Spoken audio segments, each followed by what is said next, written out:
Bismillahirrahmanirrahim. Elhamdülillahi Rabbil alemin. Ve salatu ve selamu ala Resulina Muhammedin ve ala alihi ve sahbihi ecmain. Muhterem Müslümanlar, bugün orucun yarısı. Cenab-ı Allah geçmiş günün oruçları ve taatleri kabul etsin. Gelecek günlerin orucunu da bize nasip etsin inşallah. Bugün beraber önemli bir İslami emri ele alacağız.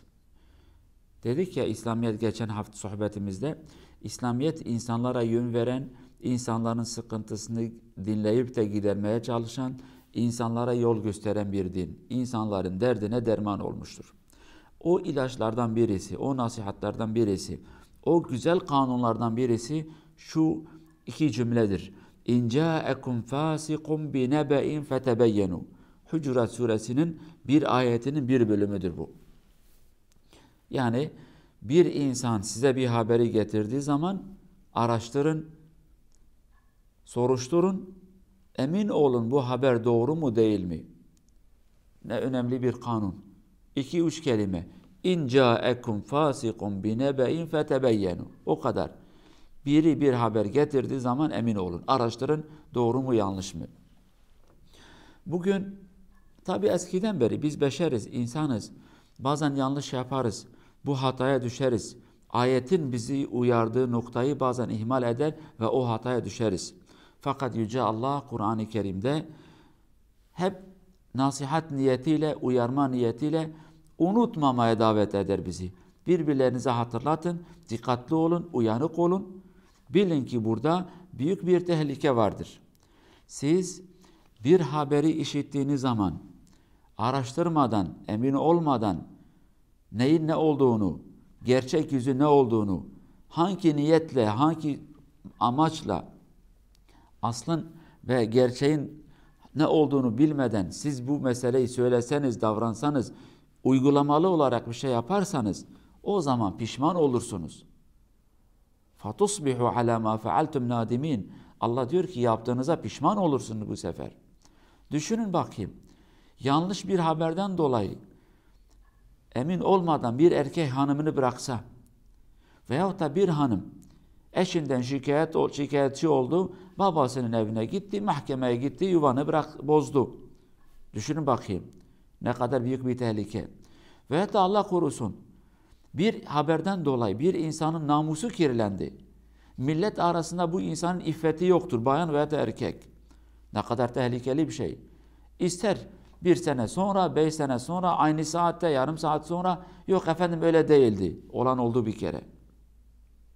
Bir haberden dolayı bir insanın kanı dökülse, kavga çıkarsa, küskünlük veya da darılma, bir insan öldürülse, bir insanı öldürdüğün zaman istediğin kadar pişman ol. Ola doğru değildi, biz yanlış yaptık.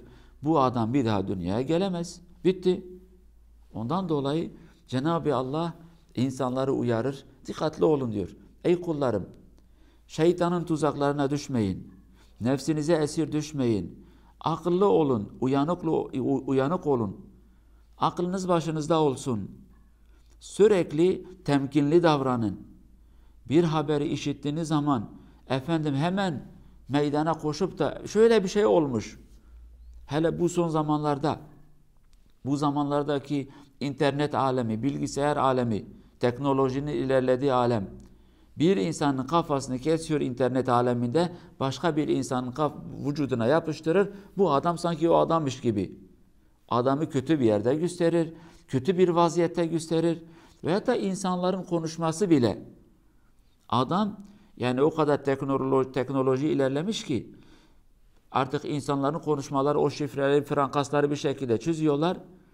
Başka bir insanın kelimeleri başka bir insanın ağzından çıkmış gibi gösteriyorlar.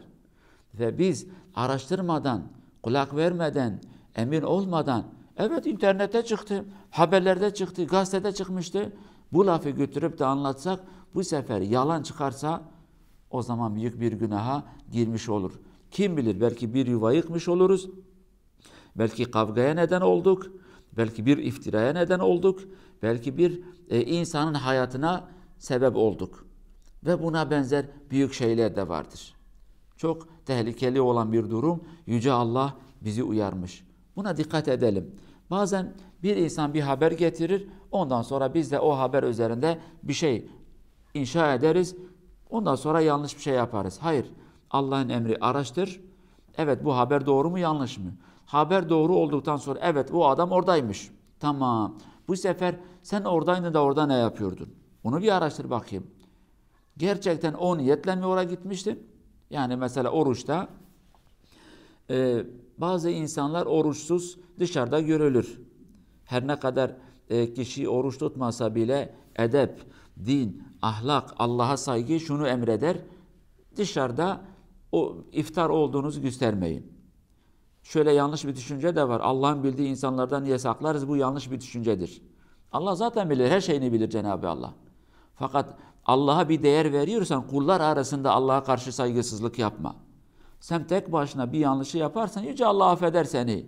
Sen o zaman Allah'a meydan okumamış olursun. Fakat yok ey insanlar, Allah biliyor ki ben bunu yapmışım, size karşı da yapacağım.